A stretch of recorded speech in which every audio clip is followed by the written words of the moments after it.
Vă salutăm cu bucurie, oameni buni și frumoși, din Hobitenango. Este un loc undeva în vârful acestei minunate localități în care ne aflăm noi acum, respectiv Antigua de Guatemala. Și astăzi, practic, vlogul acesta va fi despre cum vizităm căsuțele acestea ale hobbiților, cum ne dăm prin leagăne și cum putem explora aceste zone atât de frumoase.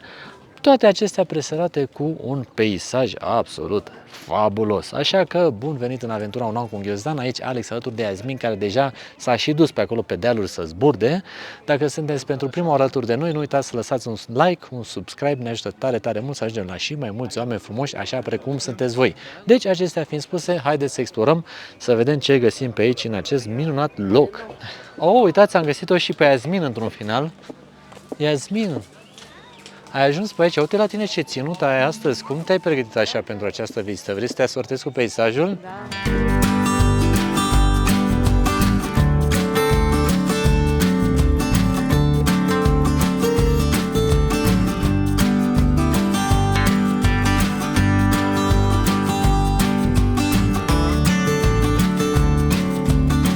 După cum puteți remarca, este cu muzică din asta așa specifică, aș putea spune. Uite, se livrează și pizza pe aici, se și mănâncă, se pare. Este un loc în care ne simțim foarte bine. Și uite ce drăguțe sunt căsuțele astea de hobbiți. Nu? Par a fi niște case în miniatură, așa, unde intri și dai cu capul, nu? Da, vreau să iau prin căsuța asta. Ia uite ce drăguțe sunt. Aici poți să stai înăuntru, să mănânci, să faci o poză. Deasupra acoperișul este pe bază de iarbă. Și noi tot urcăm pe aceste dealuri unde tot găsim asemenea locuri unde poți să stai.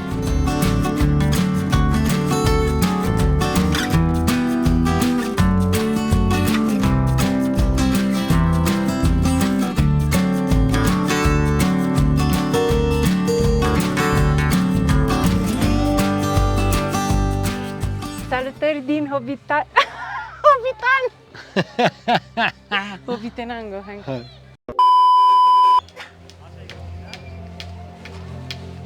Salutări din Hobitenango! Yay! Ce frumos! Asta e casa ta? Ai cumpărat aici? Ai acte pe ea? Nu știu cât costă, dar îmi cumperi una așa cu ușă roz? Da, da. Ia, fii atent la capul meu dacă aș veni aici și n-aș fi hobbit. Păi nu ești hobbit. Ar rămâne un pic de fontanelă prin ea. Deci acum suntem într-o căsuță și arată foarte frumos. Zici că-ți doi ochi aici. Uite în care stai aici. Zici că ești în capul unui uriaș, dacă ar fi să fii. E un tărâm al bazmului, așa, și al poveștilor aici. Și asta e foarte... Hai să stăm să mâncăm, de ce nu? Hai să avem un răgaz. Ia uite ce bine arată mâncarea, creveți, chestii, pizza. Uite aici putem să ne punem. Bine tot, exact acolo mă uitam și eu. Deci în momentul acela în care vom degusta ceva preparate, alături de un cățăluș. Ia să vedem, e prietenos? E de al casei. Mă, dar dacă tu ești așa mare și aici ar fi trăit pitici, era un dinozaur. Ar fi fost mai mare decât locuitorii, nu ar fi fost prea bine. Cred că îl mănâncă un purice pitic. Cred că asta se întâmplă acum. Oh. După masă copioasă vom face un meci. Aici este România versus Germania. Nu e fotbal, ci este la... What is this? What is this game? What is called? Deci jucăm saci, practic. ¿Cómo se llama ese juego? No sé. Nu, nimeni nu știe. Este se numește Saci în Saci. Asta este. Hai, you first. Deci scopul este să băgăm acolo pe lingură, să vedem care care nimerește gaura. Deci asta e. You first. Oh, dale. Yes. No. Oh. Oh, Yeah! 1-0 Romania. Ai, nu. Se puso nervioso, se puso nervioso. Am dat-o pe lângă. Sí. Egalitate. 1-1. Ai, ai, ai, ai. It was wind. No, it's a lot of pressure. 2-1. 2-1, oameni buni, țineți-mi aici. Oh. Mai ai o singură You can șansă. make a draw. You can make a draw. I know. You win. It was a tight game. Vreau să reprezint țara cu bine, doar că am o mână un pic defectă și bătea și vântul. Ce bine arată, ia uite. Cred că pe acolo, i-a zis, sunt niște scări și trebuie să luăm pe acolo. Uite ce frumos arată peisajul. Superb! Oameni buni, hai că ne-am făcut și poza, am și un bărbos acolo pe fundal pe undeva. Se pare că noi când am ajuns aici era cam pustiu, acum s-a aglomerat, e plin de oameni. Am tras și niște cadre cu aparatul, ia uitați-o pe Iasmin și a făcut un upgrade la aparatul foto. Are acum un nou aparat. Cât are? 3 kg? 2 kg. Deci 2 kg jumate și al nostru din germană acum a învățat spaniolă și acum vrea să învețe și română, repet. How do you say this? Canon. No, aparat. Aparat. Aparat în Camera. român. Camera, nu, aparat. Cameră foto, poți să Cameră zic. Cameră foto. foto. Rabota es. Îl învățăm în română. Până ajunge în România o să fie expert. Gracias, Mai señor. camera rabota.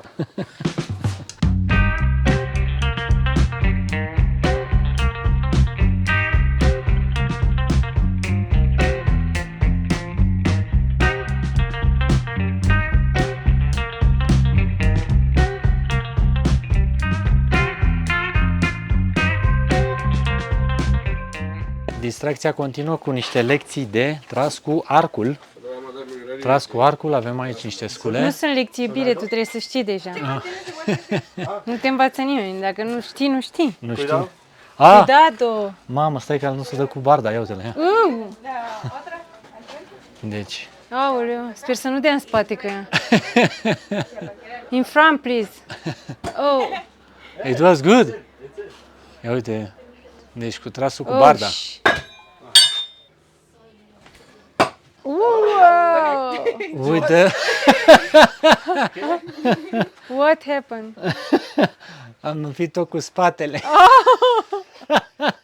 Mă, iubire, ai... Can I try one? Can I try one more? Nu zice nimeni regulile jocului, mă, iubire. Partea tare este că aici totul este gratuit. Poți să tragi cu arcul, ia uite, poți să dai cu săbile, tot felul de chestii barbare pe care le poți folosi. Run. Ce se întâmplă că n-am văzut? Nu, eu. Unde? Ah, en el.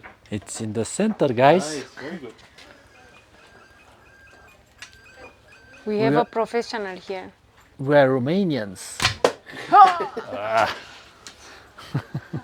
Barbaras. Barbara, si. Barbarossa. Ha! Wow! Am ucis vreo 2 dușmani și unul e rănit. Deci doi uciși și unul rănit. Cam asta a fost pentru ziua de azi. Am mâncat și iepure, am mâncat și...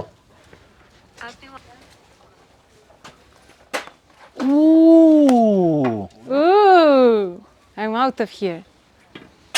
Almost. And numărul 3. Oh, champion. Muchas gracias, señor. Gracias. Mă decis să facem și un foc de tabără. Păi de ce mai vopsit You astea have a așa lighter? frumos dacă le dai foc? Prepare your lighter. Mamă, dar ce frig s-a făcut, mai iubire, mă. Deodată. E frig. Hai să jucăm în Jenga, corect. Dar Lighter. deja se clatină, mai iubire, nu e ok. E bine. Not ok. Să te dai că ăsta Și când cât pică, de mare îl faci? ăsta când pică, Cât de mare trebuie să-l faci? nu știu, asta când o pica o să-ți dea la joale. Ma, nu, mi-e frică! Opresc camera, că mi-e frică. Am zis să punem aici pe un joc de Jenga. Brichetă, It's already- ai o brichetă? Brichetă. Briqueta. Brichetă, lighter, Ah, briqueta. Ah, briqueta. lighter. Ok, Ok, hai. Să vedem nu e bine. ce face Iasmin aici. Să vedem. Oh, nu! Să vedem, vezi că o să pice Se peste plângea. cutiuța cu mâncare și să vezi atunci distracție. Mama mia, deci e complicat ce e aici. Ce vorbe? Oh. N-ai aproape nicio șansă. Nu poți să iei din primele două. Ah, așa e regula? Păi nu, iau pe asta. Hop. Și așa. Ia. Haide. Oh, și Deci vezi că grele. pică, trebuie să te dai la o parte că Aoleu. o să fie deranj. Deranj mare. Cred că o să ajungă, o să se audă până jos când o să pice asta. Oh! Iubire, o să cadă! Asta e și scopul. Păi da, de ce te-ai chinuit atâta să le faci dacă pică deja?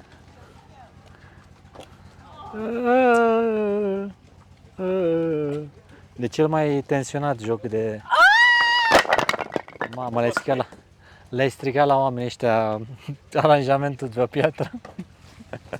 Oh, pune-le la loc aici. A fost un joc scurt cu un E câștigător vina ta, care era ai ușor de stricat anticipat. totul. Eu l-am Pune făcut. astea la loc aici. Ne jucăm un pic și cu drona. Aici o să stăm noi personajele. Am făcut o probă mai devreme și acum o să facem și o filmare. Să vedem așa cât de frumos bate soarele aici și ne vedem noi în căsuță și drona pleacă în zare. Ne cam distrăm astăzi, asta e clar.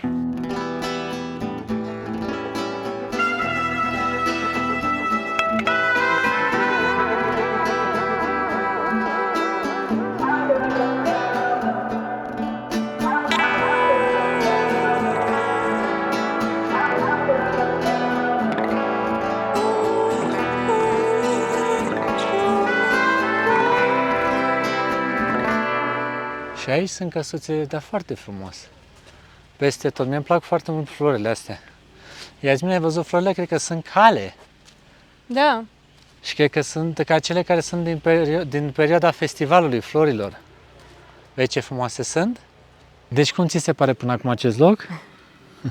Dar de ce mereu mă întrebi, mai bine? Mi se pare drăguț, doar că e cam turistic așa, adică știi că e ceva construit pentru turiști, dar nu prea îmi place că e foarte înăratat și nu putem să vedem vulcanii, că de obicei se văd foarte frumos. Știi? Da, da. E o zi mai dizzy așa, dar ne-a plăcut. Adică Da, practic petreci timp în natură, ieși puțin din oraș, mai vezi și altceva. Știi? și ești într-un peisaj din ăsta, încă o dată, astăzi e un pic așa mai dizzy atmosfera, dar ai șansa unui peisaj. Cred că am făcut niște poze frumoase. Oricum. Am făcut niște poze frumoase, exact. Problema cea mai mare care se ridică uneori este că atunci când vezi prea multă frumusețe, începi să te cam adaptezi cu ea. Da. Și noi ne cam luptăm cu treaba asta, fiind plecați pe termen foarte lung și anume să ne obișnuim cu binele, cum se zice pe românește. Adică aici, dacă ai fi venit poate în prima zi, ai fi fost mai wow, mai how, mai mau, mai nu știu ce, dar după ce mergi pe un fuego, după ce mergi și vezi niște chestii masive care te impresionează, ajungi aici și zici, da, e ok, merită, merge. Da.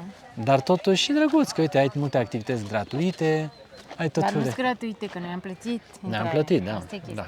Chiar, zi aici ca să știm și noi un reper cât a fost intrarea. Deci, intrarea e 50 de chețali și Așa. drumul a fost 45 de chețali dus întors. Deci 95 în total. Drumul, vă spun sincer că a meritat, pentru că am avut de urcat până aici, până de noapte la Mucu, nu aveam cum să urcăm altfel.